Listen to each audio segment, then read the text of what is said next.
معزز علماء کرام، بزرگوں، نوجوان بھائیوں اور پردہ نشین خواتین اسلام، آج کے اس اہم اجلاس میں آپ کے سامنے جس عنوان پر اظہار خیال کرنا ہے یا گفتگو کرنی ہے، وہ عنوان جیسا کہ آپ نے سنا، مشاجرات صحابہ پر سکوت کیوں؟ مشاجرات صحابہ کسے کہتے ہیں؟ صحابہ کرام رضوان اللہ تعالی اجمعین اسلام کے آنے سے پہلے قبائل میں بٹے ہوئے ایسے لوگ تھے جو ہمیشہ لڑتے رہا کرتے تھے، ہزار خرابیوں کے ساتھ آپس میں لڑنے جھگڑنے کی ان کے درمیان ایک عادت تھی، خصلت تھی۔ رب العالمین نے اسلام کی نعمت سے پیارے نبی صلی اللہ علیہ وسلم کے ذریعے انہیں آپس میں جوڑ دیا، اور جوڑا بھی تو ایسے اللہ تبارک و تعالیٰ نے جوڑا کہ ان کے جسموں سے زیادہ اللہ تعالیٰ نے ان کے دلوں کو آپس میں ملا دیا۔ اللہ نے خود فرمایا وَأَلَّفَ بَيْنَ قُلُوبِهِمْ لَوْ أَنفَقْتَ مَا فِي الْأَرْضِ جَمِيعًا مَا أَلَّفْتَ بَيْنَ قُلُوبِهِمْ وَلَكِنَّ اللَّهَ أَلَّفَ بَيْنَهُمْ۔ اللہ نے ان کے دلوں کو جوڑا، پھر اللہ تعالیٰ نے ان کے جسموں کو آپس میں ایک دوسرے کے ساتھ جوڑ دیا۔ اللہ تعالیٰ نے قرآن مجید میں جا بجا صحابہ کرام کی اخوت کا، ان کے اس بھائی چارے کا تذکرہ کیا۔ وَاذْكُرُوا نِعْمَةَ اللَّهِ عَلَيْكُمْ إِذْ كُنْتُمْ أَعْدَاءً فَأَلَّفَ بَيْنَ قُلُوبِكُمْ فَأَصْبَحْتُمْ بِنِعْمَتِهِ إِخْوَانًا۔ یاد کرو جب تم آپس میں ایک دوسرے کے دشمن تھے اور تمہارا حال یہ تھا کہ کبھی بھی تم ہلاکت کے گڑھے میں گر پڑتے، کہ اللہ تعالیٰ نے تمہارے دلوں کو آپس میں جوڑا، تو اللہ تعالیٰ کا یہ انعام ہے کہ تم آپس میں ایک دوسرے کے بھائی بھائی ہو گئے۔ صحابہ کرام اخوت کی مثال تھی، اور صحابہ کرام اخوت کی مثال رہے، جب تک دنیا میں رہے اخوت کی مثال رہے۔ لیکن جس طرح دو سگے بھائیوں میں، دو محبت کرنے والے دوستوں میں، حتیٰ کہ ایک دوسرے سے محبت کرنے والے میاں بیوی میں بھی بعض مسائل میں اختلاف رائے ہو جاتی ہے اور ہو جاتا ہے، اور کبھی کبھار تو میں بھی ہلکی پھلکی ہو جاتی ہے، کبھی کسی کا غصہ زیادہ بھی ہو جاتا ہے۔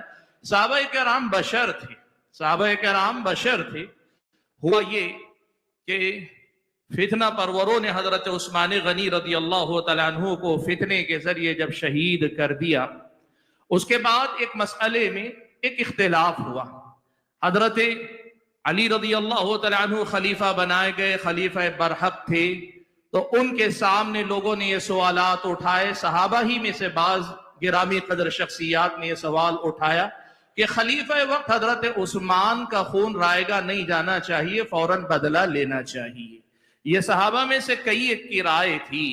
حضرت علی بن ابی طالب رضی اللہ تعالیٰ عنہ کو اس سے اختلاف نہیں تھا، وہ بھی مانتے تھے کہ ہاں خون کا بدلہ لینا چاہیے، لیکن کیا یہ وقت خون کا بدلہ لینے کے لیے مناسب ہے، یا پھر یہ کہ اس کو مؤخر کر کے مسلمانوں کو پہلے مستحکم کرنا، فتنہ پروروں نے جو انتشار پھیلایا ہے اس کو ہٹا کر ان کو ایک جٹ کرنا، طاقت مضبوط ہو جائے تو پھر اس کے بعد اس کاروائی کے بارے میں سوچنا چاہیے۔ حضرت علی کی سوچ اس طرف تھی، تو دوسری طرف صحابہ کرام میں سے بعض کی یہ رائے تھی کہ نہیں، اگر اس کا فی الفور بدلہ نہ لیا گیا تو پھر حضرت عثمان کا خون رائے گا جائے گا، خلیفہ وقت کا خون رائے گا جائے گا۔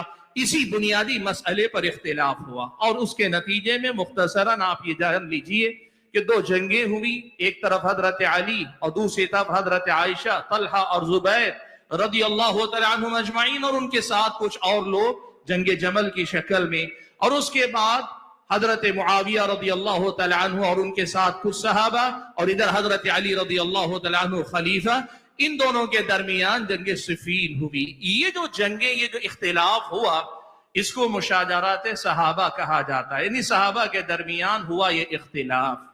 بھائیوں، اس سلسلے میں آپ کے سامنے کئی باتیں بنیادی طور پر ایک منٹ میں رکھ لیتا ہوں، پھر اس کے بعد میرے اپنے عنوان کا جو اصل حصہ ہے اس کی طرف آتا ہوں۔ سب سے پہلی بات آپ یہ بات جان لیں، جب کبھی صحابہ کرام کی ان جنگوں کا تذکرہ آتا ہے تو لوگ اس انداز سے ذکر کرتے ہیں جیسے نبی علیہ السلام کے انتقال کے فوری بعد صحابہ دو گروہوں میں بٹ گئے، آپس میں ایک دوسرے کا خون بہانے لگے، ہزاروں صحابہ کا خون بہہ گیا، بے انتہا قتل و خون ہوا، خون خرابہ ہوا۔ اللہ کے بندو یہ مسئلہ یاد رکھو، تاریخ بھی اس بات پر گواہ ہے کہ یہ ایک حادثہ، ایک واقعہ ضرور ہے، لیکن صحابہ کرام رضوان اللہ تعالی مجمعین کی اخوت کو ختم کرنے والا نہیں۔ میں اس کی مثال آپ کو دیتا ہوں، دیکھیے حضرت طلحہ حضرت عائشہ کے ساتھ جنگ جمل میں شریک تھے، حضرت علی کے خلاف شہید کر دیے گئے حضرت طلحہ۔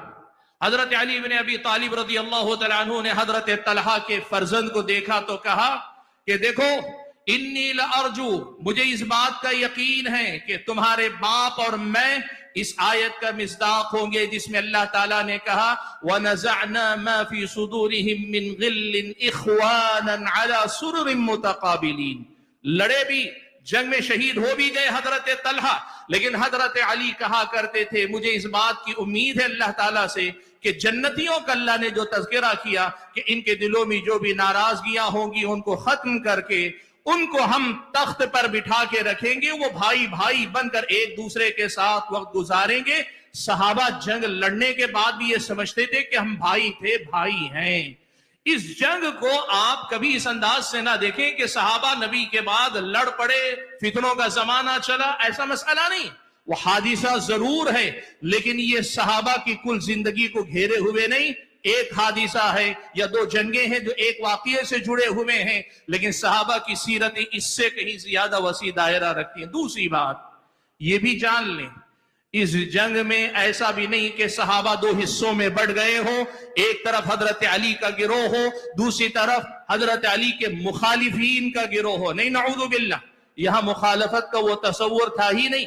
آپ یہ بات یاد رکھیے، صحابہ میں سے ایک چھوٹی تعداد ان جنگوں میں حصہ لینے والی ہوئی، چاہے جنگ جمل ہو چاہے جنگ صفین ہو، دونوں میں شرکت کرنے والے بڑے محدود صحابہ تھے۔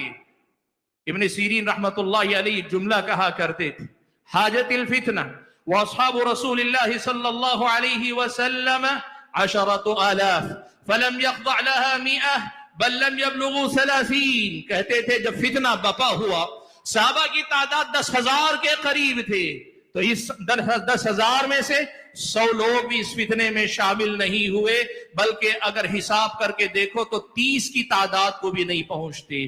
بعض مورخین کی رائے یہ ہے کہ حقیقت میں جنگ میں شریک ہونے والے یہی 30 سے کم لوگ تھے، اور وہیں کچھ دوسرے مورخین کی رائے یہ ہے کہ نہیں، صحابہ کی تعداد اس سے زیادہ تھی جو جنگ میں شریک ہوئے۔ لیکن یہ بنیادی مسئلہ یاد رکھیں، یہاں صحابہ 3 حصوں میں بٹے، ایک حضرت علی کے ساتھ کچھ صحابہ، ایک حضرت معاویہ یا حضرت عائشہ کے ساتھ چند صحابہ، اور صحابہ کی بڑی تعداد ان دونوں سے الگ رہی۔ دونوں سے الگ رہ کر انہوں نے اسے فتنہ سمجھا، اور اللہ کے نبی صلی اللہ علیہ وسلم کی احادیث کی روشنی میں اس سے دوری بنانے کو اپنا دینی فریضہ سمجھا۔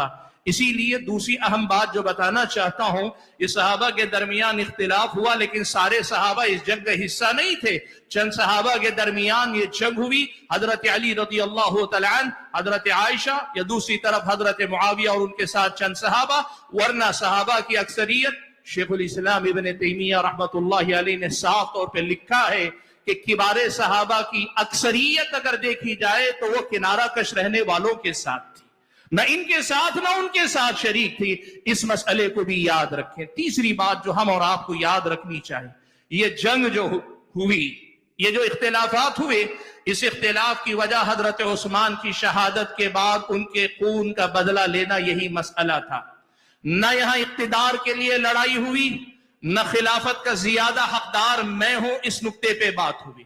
حضرت عائشہ، طلحہ و زبیر نہ تو وہ خلافت کے طلبگار بن کر نکلے، نہ ہی حضرت معاویہ رضی اللہ تعالیٰ عنہ خلافت کے حقدار بن کر نکلے کہ یہاں اقتدار کے لیے لڑائی ہو رہی ہو، یہ بھی نہیں۔ آپ دیکھیے ابن حجر رحمت اللہ علیہ اور دیگر اہل علم نے ابو مسلم خولانی کی ایک روایت نقل کی ہے جس کی توثیق ابن حجر نے کی ہے، کہا کہ میں نے حضرت معاویہ سے پوچھا آپ کس بات پہ حضرت علی سے لڑ رہے ہیں، کس بات پر آپ حضرت علی سے لڑ رہے ہیں؟ تو ابو مسلم خولانی نے کہا، ابو مسلم خولانی کے سوال کے جواب میں حضرت علی نے کہا کہ میں معاف کیجئے گا، حضرت معاویہ سے ابو مسلم خولانی نے پوچھا آپ کس بات پہ لڑ رہے ہیں، کیا آپ سمجھتے ہیں کہ آپ زیادہ خلافت کے حقدار ہیں؟ حضرت معاویہ نے کہا کہ نہیں، نہ تو میں اپنے آپ کو زیادہ حقدار سمجھتا ہوں، نہ ہی میں حکومت کا طلبگار ہوں. میرا مطالبہ بس اتنا ہے کہ حضرت عثمان کے خون کا بدلہ پہلے لے لیا جائے. حضرت معاویہ کے اس جواب کو سن کر ابو مسلم خولانی نے کہا اگر اتنی سی بات ہے تو پھر تو معاملہ ختم کیا جا سکتا ہے. کہا بالکل، جاؤ جا کے حضرت علی سے بات کرو. آپ تاریخ میں جب پڑھیں گے تو یہ ساری بنیادی باتیں اپنی جگہ پہ ہیں. ان بنیادی نکات کا تذکرہ میں نے اس لیے کر لیا کہ آگے میری گفتگو میں ان میں سے بعض کا حوالہ آپ کے سامنے دینا ضروری ہوگا. حاضرین گرامی قدر، یہ ساری باتیں اپنی جگہ. جنگیں ہوئی، جنگوں کا زمانہ گزر گیا. اب اس کے بعد ان جنگوں کے بارے میں، جنگوں کے واقعات کے بارے میں ایک مسلمان کا اسٹینڈ کیا ہونا چاہیے، اس کا موقف کیا ہونا چاہیے. ایک مسلمان کو اس بارے میں کیا خود کے لیے اس میں کوئی نجات کا راستہ تلاش کرنا چاہیے، برحق کون تھا کون نہیں تھا اس کو تلاش کرنا چاہیے. حالانکہ علماء اہل سنت میں سے بہت سارے اس بات کے قائل ہیں حضرت علی رضی اللہ تعالیٰ عنہ اپنی اجتہاد میں زیادہ صحیح تھے، حضرت معاویہ رضی اللہ تعالیٰ عنہ ان کے مقابلے میں اجتہاد میں دوسرے نمبر پر تھے. اور اہل سنت کا یہ استدلال پیارے نبی صلی اللہ علیہ وسلم کی اسی حدیث سے ہے جس حدیث میں لوگوں نے حضرت معاویہ کے باغی ہونے کا استدلال کیا. اللہ کے نبی نے کہا اولی الطائفتین بالحق، دو طائفوں میں سے جب اختلاف ہوگا تو دو طائفہ یا دو جماعتوں میں سے جو حق کے زیادہ قریب ہوں گے وہ خوارج کا قتل کریں گے. حضرت علی وہ اولا تھے، لیکن حضرت معاویہ کو بھی اور ان کی جماعت کو بھی نبی علیہ الصلوۃ والسلام نے اپنی پیشن گوئی میں حق سے الگ نہیں کیا تھا. اسی لیے یہ بات یاد رکھیے گا، یہ جو بات آپ کے سامنے کہی جا رہی ہے، اہل علم نے یہ کہا جو گزر چکا. اب ہمارا موقف کیا ہونا چاہیے؟ حق و باطل کا فیصلہ کرنے والا معاملہ، اس میں ہمارا اور آپ کا کردار نہیں ہونا چاہیے کہ یہ حق و باطل کا کوئی معاملہ ہے. یہاں ہونا کیا چاہیے؟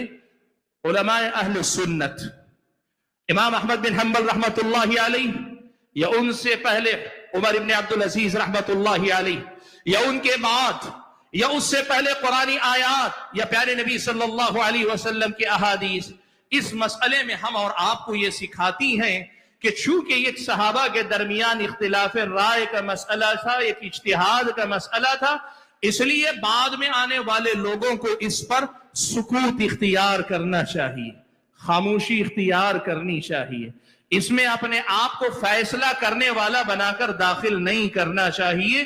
مشاجرات صحابہ کے معاملے میں خاموشی اختیار کرنا، سکوت اختیار کرنا، یہی ایک مسلمان کا شیوا ہونا چاہیے. یہ علماء اہل سنت کا موقف ہے.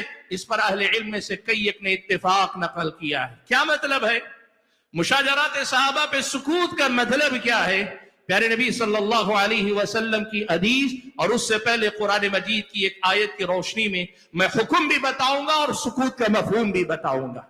میں نے آپ کے سامنے سورہ حشر کی آیت پڑھی، والذین جاءوا من بعدهم یقولون ربنا اغفر لنا ولإخواننا الذین سبقونا بالایمان. اس آیت سے پہلے مزید دو آیتیں. پہلی آیت میں اللہ نے مہاجرین اور ان کے کارناموں کا تذکرہ کیا. دوسری آیت میں اللہ تعالیٰ نے انصار اور ان کے کارنامے، ان کی خدمات کا اللہ نے تذکرہ کیا. اور اس کے بعد اللہ نے کہا جو ان دونوں کے بعد آئے ان کا طریقہ یہ ہے کہ یقولون ربنا اغفر لنا ولإخواننا الذين سبقونا بالإيمان ولا تجعل في قلوبنا غلا للذين آمنوا ربنا إنك رؤوف رحيم. یہ کیا کرتے ہیں؟ بعد میں آنے والے صرف یہی کہتے ہیں کہ اے اللہ ہمیں بھی بخش دینا، اور ہم سے پہلے جو ایمان والے گزر چکے ہیں، یہ مہاجرین، یہ انصار، یہ سارے کے سارے صحابہ، یہ سارے ایمان والے جو ہم سے پہلے گزر چکے ہیں، ان کی مغفرت کر دینا. وَلَا تَجْعَلْ فِي قُلُوبِنَا غِلًّا لِلَّذِينَ آمَنُوا.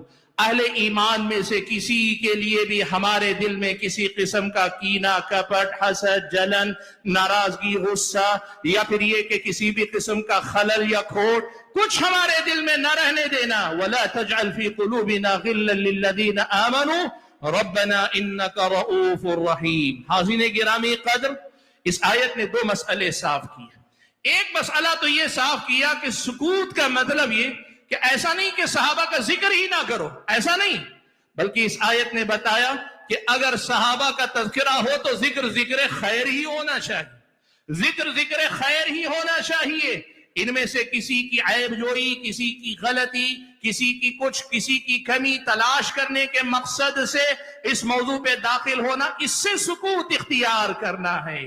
اور ظاہر سی بات ہے جس مسئلے میں دو لوگوں کا اختلاف ہو، اس میں سے کسی ایک مسئلے میں آپ فیصل بن کر داخل ہوں گے، ایک کو صحیح قرار دیں گے، دوسرے کو غلط قرار بھی دیں گے، اور غلط ہونے کی وجوہات بھی تلاش کر کے آپ ایک ایسا دروازہ کھولیں گے جو دروازہ قرآن مجید کی اس آیت نے ہم اور آپ پر بند کر دیا. اور یہی بات پیارے نبی صلی اللہ علیہ وسلم نے بھی ارشاد فرمائی.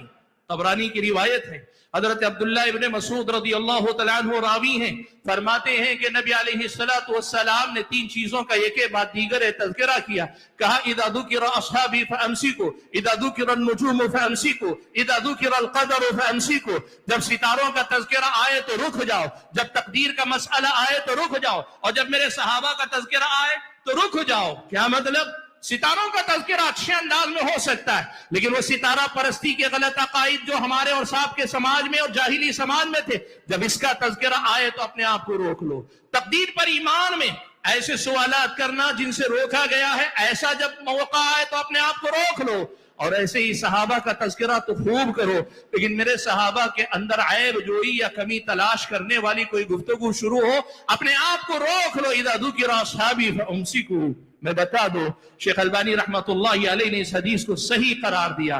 بعض وہ لوگ جو کہتے ہیں کہ حدیث کی سند ضعیف ہے، شیخ البانی رحمت اللہ علیہ کی تحقیق تفصیل سے دیکھ لیں، روایت صحیح ہے. معلوم یہ ہوا کہ قرآن کی آیت اور حدیث مبارک میں یہ سکھایا کہ صحابہ کے درمیان جس مسئلے میں اختلاف ہوا ہے اس پر خاموش اختیار کرنا، یہی اہل ایمان کا شیوا ہے، یہی متبعین رسول کا شیوا ہے. اسی لیے دیکھیے لوگوں نے حضرت عمر ابن عبدالعزیز رحمت اللہ علیہ سے پوچھا کہ یہ جو حضرت معاویہ حضرت علی کے درمیان جو جنگ ہوئی، اس سلسلے میں آپ کیا ارشاد فرماتے ہیں؟ بھائیو، عمر ابن عبدالعزیز کون ہے جانتے ہیں؟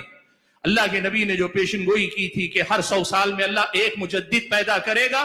اہل علم کا تقریباً اتفاق بلکہ اجماع کہا جا سکتا ہے کہ سب سے پہلے مجدد اس امت کے حضرت عمر ابن عبدالعزیز رحمت اللہ علیہ تھے. عمر ابن عبدالعزیز رحمت اللہ علیہ نے جب یہ سوال سنا، علم میں بھی چوٹی پر، تقوی میں بھی چوٹی پر، صحابہ کی محبت میں بھی چوٹی پر، اور آل بیت سے عقیدت میں بھی چوٹی پر، سمجھنے کی بات ہے ہم ان جیسی نہ محبت کر پائیں گے نہ ان جیسی عقیدت پیدا کر پائیں گے. عمر ابن عبدالعزیز رحمت اللہ علیہ نے کہا تلک دماء طہر اللہ ایدینا منہا فلا نطق السنتنا بها.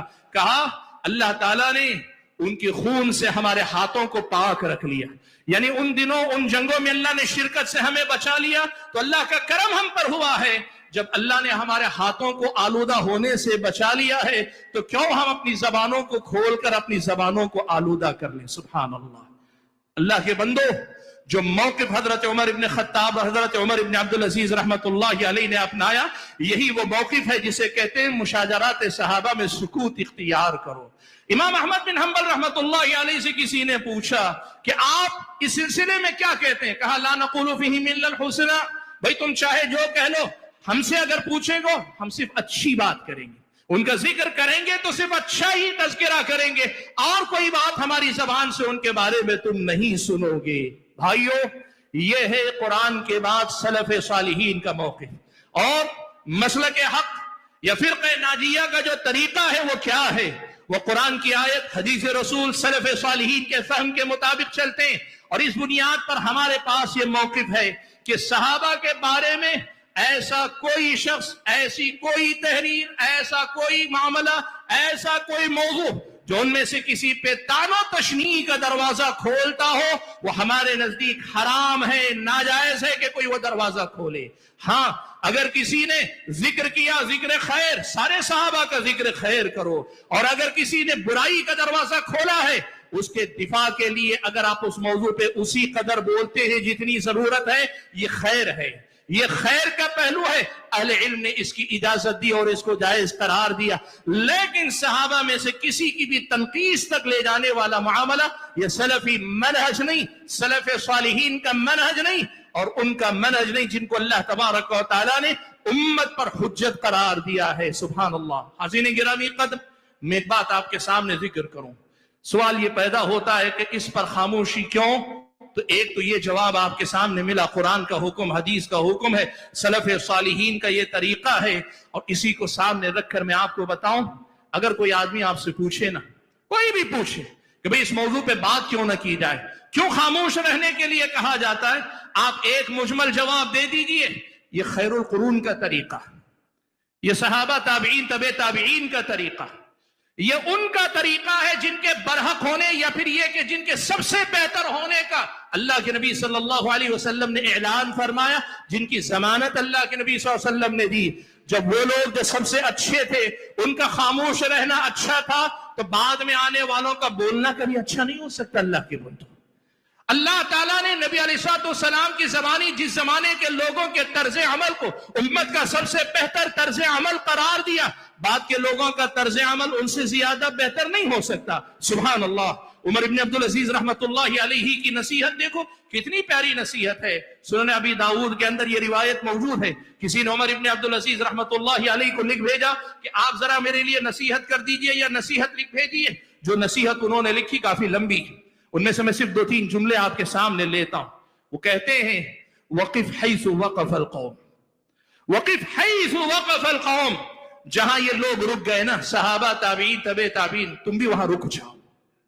فہم عن علم وقفوا وببصر نافذ کفوا، ایسا نہیں ہے کہ وہ ایسے ہی رک گئے، ڈر گئے یا بک گئے، لوگ کہتے ہیں نا ڈر گئے بک گئے چھپا لیے، کہا نہیں، فہم عن علم وقفوا، پورے علم یقین کے ساتھ تو رکے ہیں کہ یہاں رکنا ہی علم کا تقاضا ہے۔ وببصر نافذ کفوا، بڑی گہری نظر رکھنے کے باوجود ان کی نظر نے اور ان کی اپنی دور رس نگاہوں نے وہ انجام دیکھ لیا جہاں پہنچ کر نقصان کے سوا کچھ نہیں، اسی لیے انہوں نے اپنے آپ کو وہاں روک لیا۔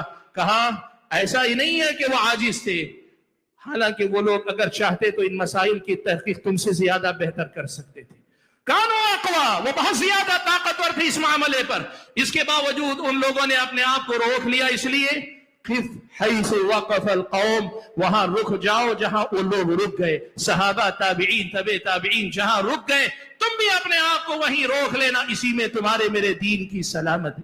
حاضرین گرامی قدر، یہ مجمل جواب ہے جو آپ کو ہمیشہ یاد رکھنا چاہیے جب بھی کوئی پوچھے سکوت، مشاجرات صحابہ پہ یہ سکوت والی بات کیوں کہی جا رہی ہے۔ بھائیو، ایک بات میں آپ کے سامنے ذکر کر دوں، جب اس مسئلے پہ بات ہوتی ہے تو اکثر بیشتر لوگ کچھ اس انداز سے بات کرتے ہیں کہ مشاجرات صحابہ پر خاموش رہنے جو کہا جا رہا ہے اس کا مقصد کسی چیز کا پر پردہ ڈالنا، جیسے کچھ چھپانا چاہ رہے ہیں۔ لوگ یہ سمجھتے ہیں، یہ تاثر دیتے ہیں کہ ان معاملات پہ گفتگو کرنے سے جو روکتے ہیں، یہ قرآن کا حکم، احادیث کا حکم، سلف صالحین کا منہج ہے، اس لیے روکتے ہیں۔ لیکن لوگ یہ تاثر دیتے ہیں کہ نہیں، اصل میں مولوی کچھ چیزیں چھپانا چاہتے ہیں۔ اور اگر واضح الفاظ میں کہوں، بعض ظالم ایسے بھی ہیں جو کہتے ہیں اصل میں آل بیت رسول، پیارے نبی صلی اللہ علیہ وسلم کے خاندان پر ہوا ظلم تھا، بہت بڑا ظلم تھا، اور وہ ظلم، اس کی داستانیں انہی واقعات کے اندر بسی ہوئی ہیں، انہی کے اطراف گھومتی ہیں، اور مشاجرات صحابہ پہ سکوت کی بات کرنے والے اصل میں آل بیت رسول کی مظلومیت پہ پردہ ڈالنا چاہتے ہیں۔ اللہ کے بندوں، امت اتنی گئی گزری بھی نہیں ہے کہ خیر القرون میں پیارے نبی صلی اللہ علیہ وسلم کے خاندان پہ ظلم ہو اور اس پہ پردہ ڈالنے کو امت جو ہے ایک دین کا مسئلہ بنا لے، ایسا ہرگز نہیں۔ آپ سمجھیے اس بات کو، اہل علم نے، سلف صالحین نے یہ جو موقف اپنایا کہ مشاجرات صحابہ پہ سکوت اختیار کرنا چاہیے، اس کے پیچھے بڑی حکمتیں ہیں۔ وقت اجازت نہیں دیتا کہ تفصیل میں جا کے بات کی جائے، لیکن میں اشاروں میں جو باتیں ہو چکی ان کے علاوہ اور کچھ باتوں کو گنانا چاہتا ہوں تاکہ ہم اور آپ یہ دیکھ لیں کہ اس سے رکے رہنا کیوں ہمارے اور آپ کے لیے ضروری ہے۔ بھائیو، سکوت، مشاجرات صحابہ پہ سکوت کی ایک بہت بڑی وجہ یہ بھی ہے کہ جو آدمی اس میں داخل ہوگا اور اس میں گفتگو کرے گا، جو اس میں داخل ہوگا اور اس موضوع پہ گفتگو کرے گا، اکثر و بیشتر یا تو شرف صحبت کو داغدار کرے گا یا آل بیت رسول صلی اللہ علیہ وسلم کے شان میں تنقیص کا شکار ہوگا، یا ادھر یا ادھر اس پہ درمیان میں ایسی چال چلنا کہ جس میں دونوں کا معاملہ انصاف پر مبنی ہو، جیسے وہ باہم شیر و شکر تھے، ان کے اس مقام کو باقی رکھ کر چلنا بڑا مشکل کام ہے اللہ تعالیٰ کے بندو. اور خاص طور پر علماء میں سے راسخین فی العلم اس معاملے میں خاموشی کو ترجیح دیتے ہیں. کیوں؟ اس لیے کہ انہیں معلوم ہے کہ آدمی ذرا دائیں ذرا بائیں ہوا کسی نہ کسی کو ضرور وہ متاثر کرے گا، اسی لیے وہ رکنے کی بات کرتے ہیں. اور آج افسوس اس کا ہے، ایرے غیرے نتھو خیرے، اور برا نہ مانے اگر میں کہوں ہلدی بیچنے والا، پیاز بیچنے والا، معاف کیجئے آٹو رکشہ چلانے والا، عیب نہیں ہے آپ کے لیے. آپ کے یہ پیشے، آپ روزی کمائیے، رزق حلال کمائیے، لیکن حرام ہے آپ کے لیے کہ اپنی کم علمی کے باوجود ایسے موضوع پہ گفتگو کرے جس موضوع پہ آپ چلیں یا تو دائیں ہو کر کسی کو نقصان پہنچائیں یا بائیں ہو کر نقصان پہنچائیں، کسی نہ کسی کی شان میں آپ خلل کریں، پیدا کریں گے. سبحان اللہ. مجھے یاد آتے ہیں حافظ صلاح الدین یوسف رحمت اللہ علیہ، مولانا مودودی کی خلافت و ملوکیت پر جب انہوں نے رد لکھا نا، رد کرتے ہوئے مناقشے میں ایسا ہوتا ہے کہ سامنے والے کے استدلال پہ رد کرنے کے لیے کئی الزامی جواب دینے پڑتے ہیں.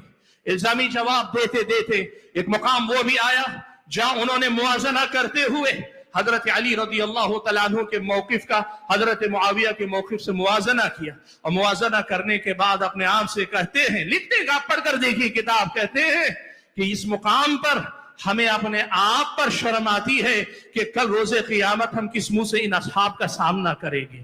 ان ظالموں نے اگر موضوع نہ چھیڑا ہوتا تو آج ہمیں اس کی نوبت نہ آتی، لیکن ان ظالموں کے شر کے خاتمے کے لیے ہمیں ان ہستیوں کا محاکمہ کرنے کی ضرورت پیش آ رہی ہے کہ جن کے بارے میں ہمیں یہ سوچ کر برا لگتا ہے کہ کل روز قیامت ہم ان کا سامنا کیسے کریں گے. بھائیو، اپنے آپ کو بچاؤ. اور یہ بات یاد رکھو، اس سلسلے میں اہل علم نے ایک بات کہی، وہ کیا ہے؟ اس سوال کے بارے میں کہ حضرت معاویہ اور حضرت علی کے دونوں میں سے برحق کون تھے، کس نے کیا کیا، کس نے کیوں نہیں کیا. حالانکہ علماء اہل سنت نے لکھا ہے کہ اس میں زیادہ قوی قول یہ ہے کہ حضرت علی رضی اللہ تعالیٰ عنہ کا اجتہاد اقرب الی الصواب تھا، حضرت معاویہ کا اجتہاد غلط تھا یا صواب کے قریب نہیں تھا. اس کے باوجود اہل علم نے یہ بات پسند کی، اہل علم نے یہ بات اپنے لیے اختیار کی کہ اس موضوع پر بولا نہ جائے، اس موضوع پہ لکھا نہ جائے. اس بات کو پسند کیا اہل علم نے، اور پسند کرنے کے ساتھ ساتھ انہوں نے اپنے بعد آنے والوں کے لیے چھوڑا ضرور ہے کہ اپنے بعد آپ اس موضوع کو نہ اٹھائیں، یہی آپ کی میری سلامتی ہے، اسی میں میری اور آپ کی سلامتی. حاضرین گرامی قدر، مشاجرات صحابہ پہ سکوت کیوں ضروری ہے، اس کی ایک اور وجہ بھی آپ کے سامنے ذکر کرتا ہوں. بحیثیت طالب علم میں یہ بات آپ کے سامنے ذکر کر رہا ہوں. دیکھو، تاریخی روایتیں چاہے وہ ابن کثیر کی البدایہ والنہایہ میں ہو، تبری کے اندر ہو، تاریخ تبری کے اندر ہو، یا پھر کسی اور تاریخ کی کتاب میں ہو، ایک بڑی سچائی آپ یاد رکھنا، یہ جو حادثات اور واقعات ہیں نا، ان سے متعلق جو روایتیں ہیں، ان میں صحیح روایتیں بہت کم ہیں. اور دوسری طرف جو صحیح روایتیں آتی ہیں ان کی روشنی میں آپ کسی واقعے کی تفصیلات متعین کرنا چاہیں، آپ متعین نہیں کر پائیں گے. یہ بہت نازک بات ہے، ذرا سمجھیے اس کو. تاریخی روایتیں جتنی ہیں یا حدیث کی کتابوں میں چاہے جن کے حوالے آئے ہیں، ساری باتیں آپ اکٹھا کر لیں، اور اکٹھا کر کے آپ اگر ایک واقعے کو ابتدا سے انتہا، کیا ہوا پھر کیا ہوا پھر کیا ہوا پھر کیا ہوا، تسلسل کے ساتھ واقعاتی تناظر میں ترتیب دینا چاہیں، ایک تو صحیح روایتیں کم اور صحیح روایتوں سے ملنے والی معلومات بہت تھوڑی. اب اس میں ہوتا کیا ہے، غیر شعوری طور پر آدمی کچھ باتیں اپنی روایتوں سے لیتا ہے، اور کچھ باتیں موضوع اور ضعیف روایتوں سے لیتا ہے، اور کچھ باتیں اپنے اندازے سے اس میں داخل کرتا ہے. یہ مشاجرات صحابہ کے موضوع پہ گفتگو کرنے والے لوگوں میں سے تقریباً ہر آدمی اس کا شکار ہوا ہے. سبحان اللہ. حافظ صلاح الدین یوسف نے ایک بڑی پیاری بات کہی. مولانا مودودی نے جب خلافت و ملوکیت میں صحابہ پر طعن و تشنیع کا دروازہ کھولا نا، تو اس کے جواب میں جو باتیں بہت ساری لکھی، اس میں سے ایک بات یہ بھی لکھی کہ ان سب لوگوں کا، چاہے مودودی صاحب کا ہو یا کسی اور کا مسئلہ ہو، ان لوگوں کا مسئلہ یہ ہے کہ یہ پڑھتے صحابہ کے زمانے کے واقعات ہیں لیکن سمجھتے اپنے زمانے کے حالات کی روشنی میں. بہت بڑا مسئلہ ہے اگر آپ اس بات کو سمجھ سکیں. وہ سنتے ہیں حضرت معاویہ رضی اللہ تعالیٰ عنہ کی حاکمیت کو،